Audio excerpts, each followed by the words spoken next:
माय आपण काही इलं नाही होय ग? हिलन म्हणजे? अगं ते शिनमती वांगा वागतात बघ ते.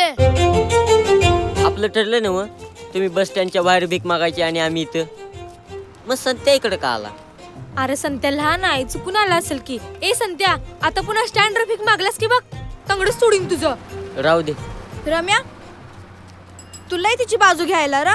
चिल्लर चिल्लर गोष्टींमधलं नोटा नोटा सुख.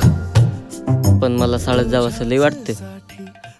शाळा शिकल्यानं काहीतरी होतच असेल ग. उगाचच नाही पोरं शाळेत जात. आपले नवीन बदलून आलेले मुख्याध्यापक Kiran Shinde sir. No change, give me 1 or 2 rupees. मुलांना तुम्हाला असं वाटत नाही करे आपण शाळेत यावं? पैसे नाही आणलं तर बाले मारते. वाचा मार विसरलास? सगळा गोळ घालून ठेवलाय. सोनं सोडलं पेन उचलतय. मी समजावेन तुमच्या बाला. जावा आणायचा उभे टाइमपास करू नका. अयो सोड रे त्याला. अरे 7 पिढ्या गेल्या आपल्या चोरी करण्यात.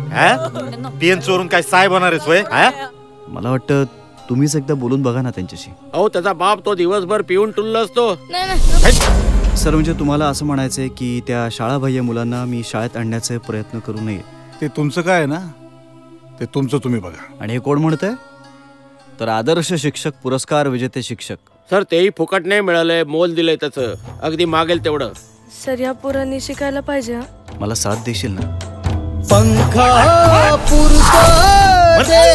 पटसंख्या आपण वाढवू शकतो, शिकवू शकतो आपण यांना. तर पटसंख्या कमी होते, वर्ग कमी होतात, बदल्या होतात, म्हणून सरकारच्या नावानं खडे फोडायचे. हे बरोबर आहे का? मग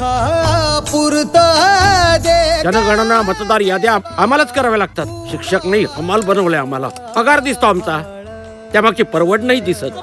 तुझेच पाखर संधी. भीक मागून 30 रुपये मिळवतात. भंगाराचं तर 70-80 आणतात. आणि काम न करून काय पोटात काटे घालायचे काय?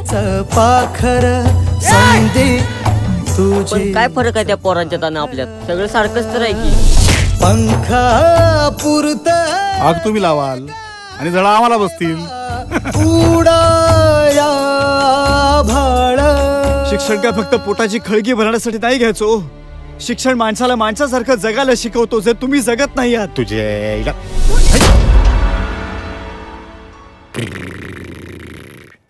आली डुकराची पिल आली, माझी डुकराची पिल.